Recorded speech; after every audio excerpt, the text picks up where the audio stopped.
Good morning. Now we have Adam and Brian from Intellicheck. Hey everybody, thanks for coming in. Hopefully, this is Mike, you can hear me and all that. I'm Brian Lewis, President and CEO. Adam Stragovitz, who's our CFO. For those of you following on the webcast, this presentation's on the IR page at Intellicheck.com. As always, we'll start off with that forward-looking statement thing, just so we can make sure we're all covered. But let me start by saying that I've heard some people say that, yeah, I've looked at this company and there's nothing to see.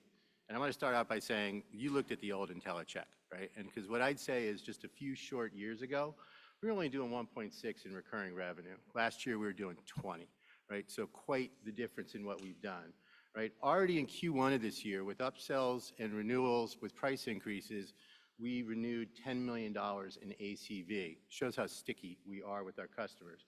We completely retooled our tech stack over the course of the past couple of years to take advantage of AI and data science, because we see the information on about 100 million people in North America come through our system every year.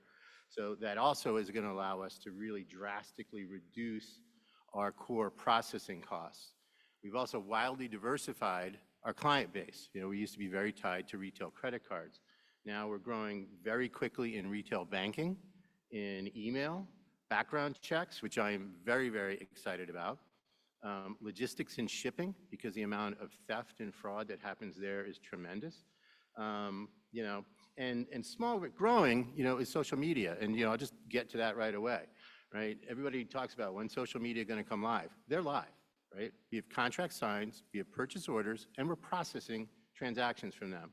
Now it's just when did they turn on the spigot, and we're going to be talking to them about that shortly. But, you know, what I can say is, you know, given what we see in our contracts and our committed go-live dates, right? I don't need social media to grow at a respectable clip this year. It'd be nice, but we don't need it. I think banking, background checks, and logistics should really lead the way.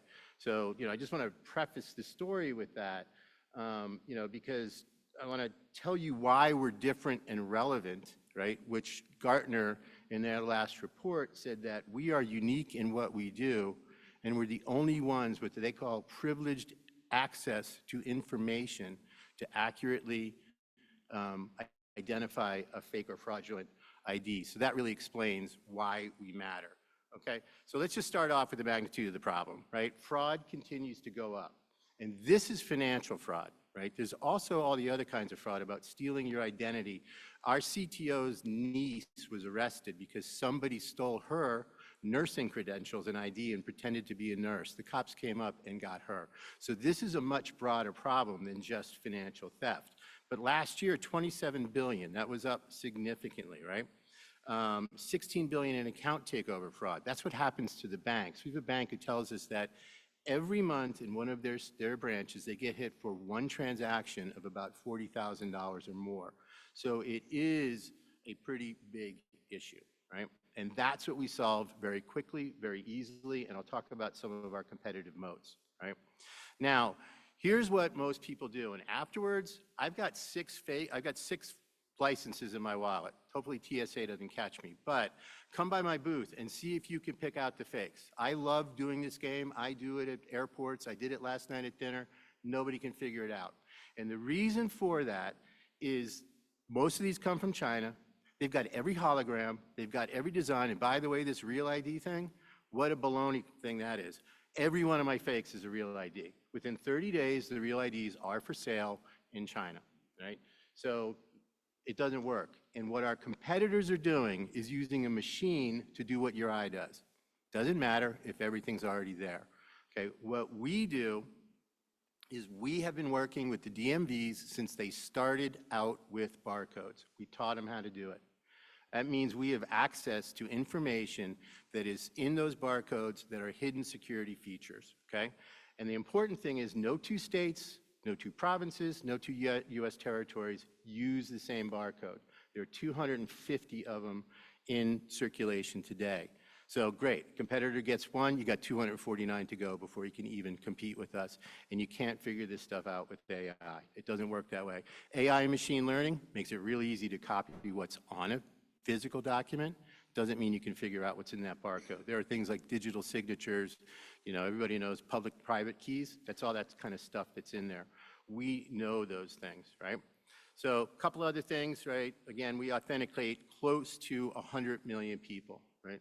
I'm also going to say one of our competitive moats is we are hardware free. If you want to use one of our competitors, right, that means you need to take an image, which is why we always win in an in-person situation, right? If I use Kohl's as an example, many people know that's one of our customers, right? They've got 1,121 stores, 15 point-of-sale workstations on average in each.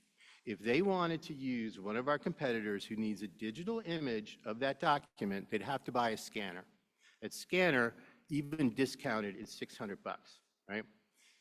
They're not paying 1,121 times 15 times 600 when all you need to do with us is a configuration change on the scanner to read a 2D barcode. It takes about 2 weeks. It's not a problem at all. And with that, we do a couple of things for them. We absolutely speed up the acquisition of credit. And it's one of the reasons the retailers like us. If you look at Nordstrom's or Macy's or, you know, their financial filings, they make as much, if not more, in their credit card programs than they do by selling merchandise. So it's truly important to them.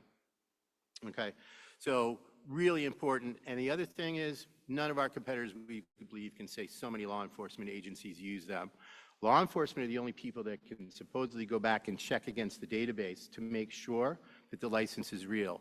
However, if any of you in this room are in the United Healthcare hack, your full driver's license information has been exposed, which means when I go to the website, I can match that license with a fake perfectly. The document discriminator number, as well as the driver's license number, your name, your age, all of that will exactly match what's in the DMV, and you're going to look real. Okay. So a couple of things, you know, just talk about, again, how we work. And again, we work in the digital world. And I'd also say this, I believe we're better in the digital world because, again, we don't require a photograph. And I challenge anybody in here, even in this room with this light, to try and take a photo with your phone of your license that's in focus without glare. Because if there's glare on it, I can't read it to see if it matches the template, because all that's whited out. So that's why there's a lot of false negatives and other things with folks that need that photo. With us, we turn your phone into a scanner. Scanning the back of the ID, the barcode, we can tell you with certainty our success rate on processing a transaction is 99.975.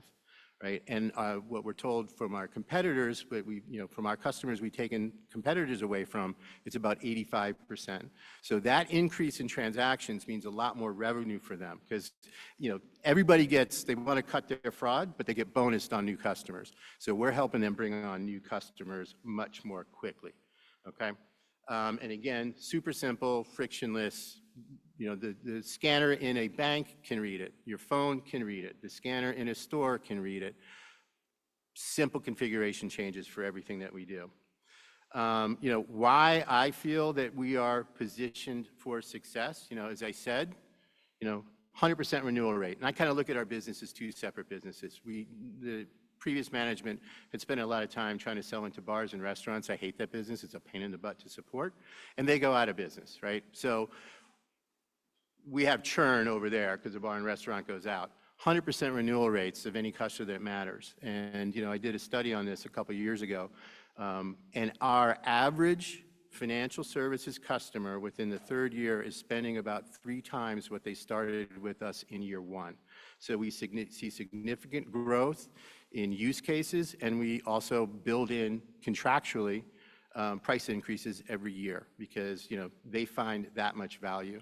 You know, the ROI that our customers see, we're talking to a customer right now, you know, one customer, we saved them $56 million last year when I looked at their 3 largest credit card, the retailers they issue credit cards, and the average new issue credit card issuance was $750. Multiply that out, is over $56 million. So they absolutely love us. Again, our gross margins consistently above 90%. We do not need legions of people to run this business, right? With the existing tech stack and people that we have, we could probably do 3 times the customers we have. Only need to add some customer support people just to make sure people are happy in what's going on. And what I think, I hate being blacked out, an attractive current valuation of about 2 times revenue. Again, just to give you an idea of some of the places that were used, so you understand, because what I'm going to bet is there's a significant portion of the people in this room that have gone through our system, but you never knew it, because we're completely white labeled. You never see us at all. If it's in the digital world, we give them something that the customer completely white labels. If it's in the physical world, all you're seeing is somebody scan a license, and you wouldn't know that it's us. So growing very quickly in automotive. We've got great channel partners there and talking to some others. In real estate and title, we probably have about 43% currently. If I look at the market share, we've got the 2 top title insurance companies, the 2 top providers of software to the independent title insurance companies, and I think number 5 and number 9 in title. So, between auto and title, hopefully interest rate comes down and we see a lot more stuff there. But, the amount of fraud going on there shocked me when we first started looking at that. Instant credit, lease to own, buy now, pay later, subprime, all the people, the underbanked that are really, easy to steal their identities because they don't have a lot. Surprising thing, we're growing in universities. We just looked at our first university, 8.9% of every student aid application that they have coming into them is using a fraudulent ID. I think in California alone, it was like multi-billions of dollars lost in Pell Grants to ghost students that are out there. Retail, new issuance or card not present. I like my Best Buy points, but I haven't seen my Best Buy card in probably 20 years. So I walk in and say, hey, I want my points. They ask for my license. We scan it. We send it off to the bank. The bank says, yep, Brian has a credit card. Give it to him. In the bank branches, it's interesting. The largest incident of fraud is in the call centers because that's the easiest place to come in and begin to take over your account. So we're big in the call centers. We're big in the digital. And we're about to be releasing with one of the banks their entire retail branch network. So that should be, I think that's going to be a significant driver of growth in 2025.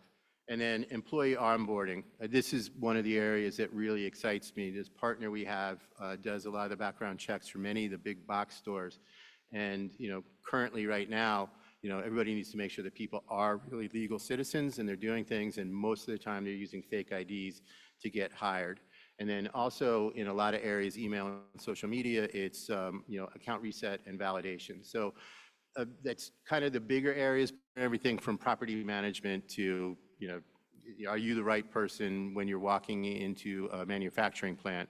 They want to make sure that you're not, a spy or something like that.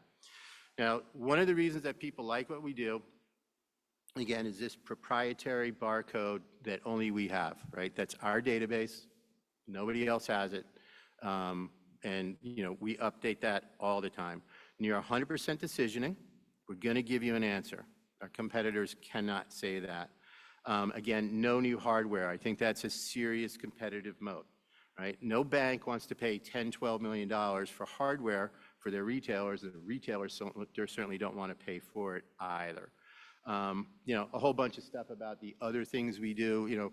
Everybody can do facial recognition. I mean, that's becoming a commodity nowadays. Most of our customers do not want to put their customers through that friction because they trust the first step so much, because we can show them how many good customers they lose because we've already seen the ID, it's good. And the third step is the facial recognition, and they see the customers drop and they realize, oh man, I just lost the LTV of that customer because I made them go through too much friction.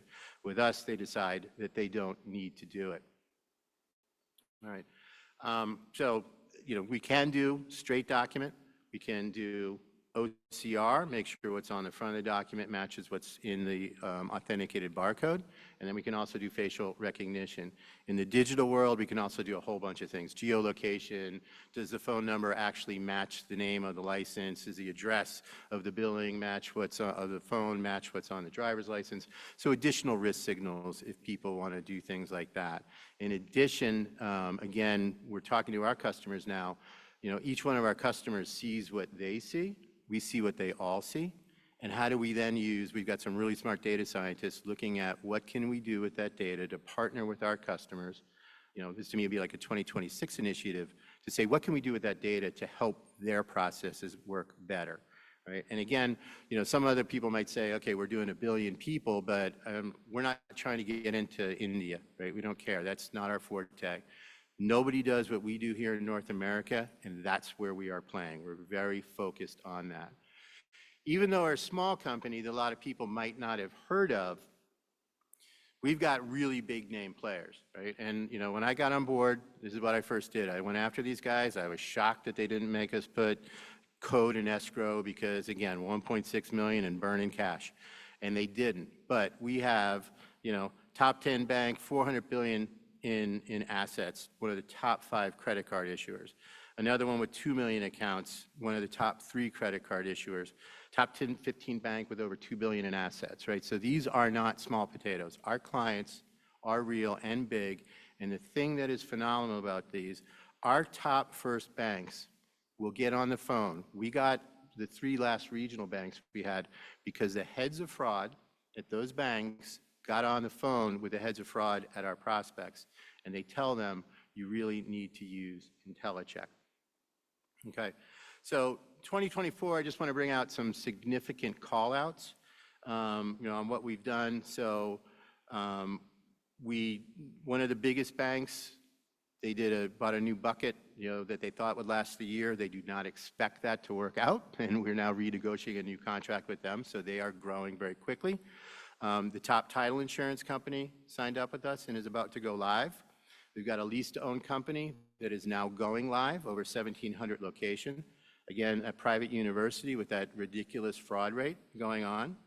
Qualia is in the title space. That's a real estate transaction platform that does the money transfer. Doma Title, the 8th largest, has gone live. And Osseo Data is about to go live. They're the ones I was talking about that provide the background check software for a ton of retailers. So again, I think this proves that the diversification strategy that we put in place about 2 years ago, the retail was off last year, right? Retail, if I go back and look at bankruptcies and general retail being down, was about $2 to $2.5 million in revenue to us. We still grew, and that's because we were growing in these other areas. I knock wood that retail comes back and the economy gets better, and then we should have some real tailwinds, which are great. So, why are customers? Fast, simple, easy to explain, and the minimal amount of customer friction. And I love these 2 quotes from a couple of people.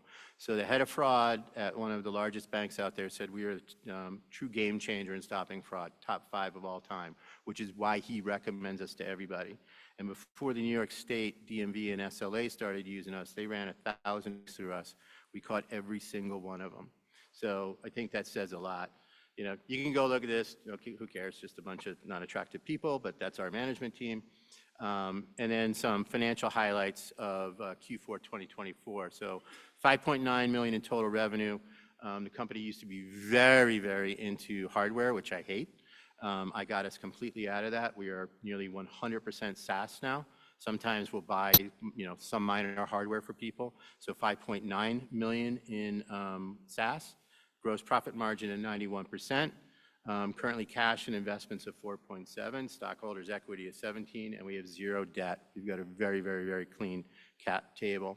Net income of 488 and adjusted EBITDA of 860 for the quarter. Analyst coverage, for a small company, we are pretty well covered. So Northland, D.A. Davidson, H.E. Wainwright, and Craig Hallam. And, again, clean cap table, 50% of our outstanding shares are owned institutionally. And then, at the end of it, you get the EBITDA reconciliation, which is why I need Adam, because he's way smarter at that than me. So I like to be short and quick and all that kind of stuff, but that's who we are. And if there's any questions, I'd be happy to answer them.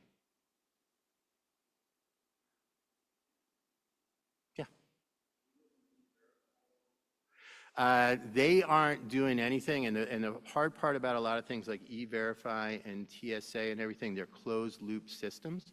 So everything has to sit in there, which means you're always behind. Because like when a state updates their driver's license format, which they do major updates a lot, and then throughout that period of time, they'll do minor, we can't get it in there.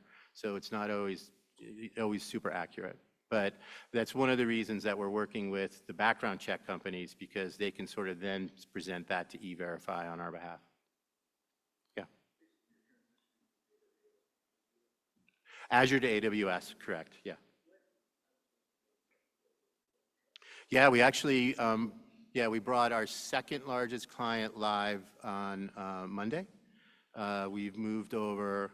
We probably have about 2 or 3 other big clients. Some of the big guys are like, oh my God, this will be a 20-year project, right? But they've already tested and it's working. Everybody, every single one of our clients has been in the test bed, can connect to Azure, and everything's running. Now it's just their internal approval process to get it done. Yeah, the goal is probably by the end of Q3 to be completely done. Yes?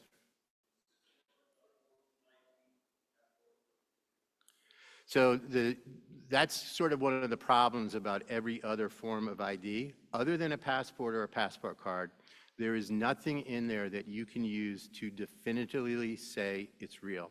We can do those things, but we're only as good as everybody else, because all you're doing then is comparing that photo to a template of what it should look like. A passport card has an RFID chip in it that only Customs and Border Control. I was talking to the people that manufacture those. They can read that from 60 feet away. With a passport, if you've got a proper in-store scanner that will read the chip, you can do it. If you are doing it remotely, it can only be done through a native app on the phone, which most people don't want to do. So for the most part, even with a passport, all anybody is doing, again, is templating. Does it look like the passport should look like it? Because all of our customers, most times in a validation, it's a one-time thing. They don't want to have to drop software onto somebody's phone. Yes, sir.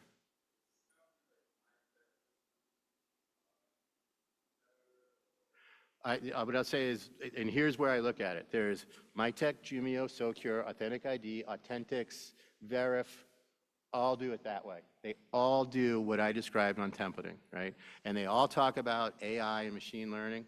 Okay, what they're doing is trying to, how do I make my template better with AI and machine learning, right?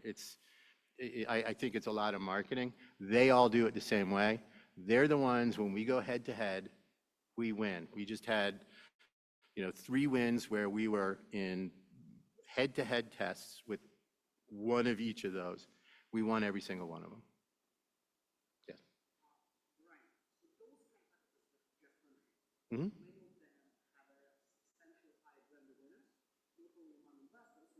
Yeah. Mm-hmm.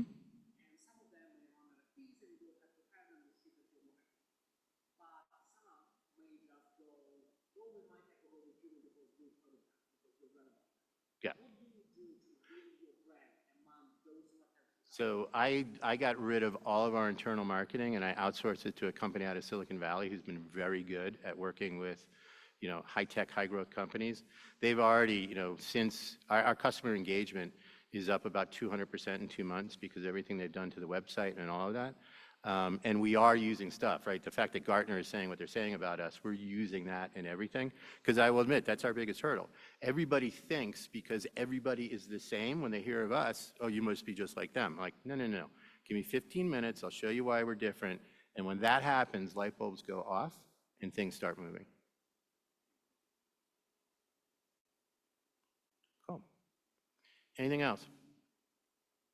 Yeah.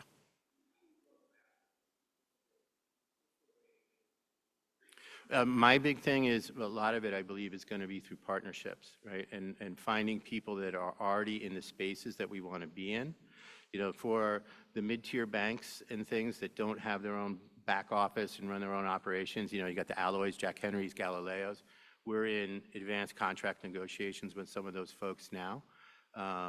Nothing yet definitive, but given where we are, I would expect that's not going to be an issue. What I like about that is the reason we got into those is we go to some credit unions, and there was one that we were dealing with that had used Socure, didn't work, went to Prove, didn't work. We gave them one of our tools to try us out, and they went to their provider and said, you need to put Intellicheck in your platform, because we worked. So it's a little bit of guerrilla, a little bit of better marketing, as Arden was asking about, and I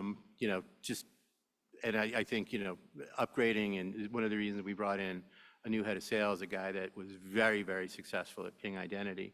I think it's going to help us with that as well. But I do believe channel partnership, it's a phenomenal way to get in very quickly. And that's why we've grown so fast in things like auto and title, and now I think background, because they're already there.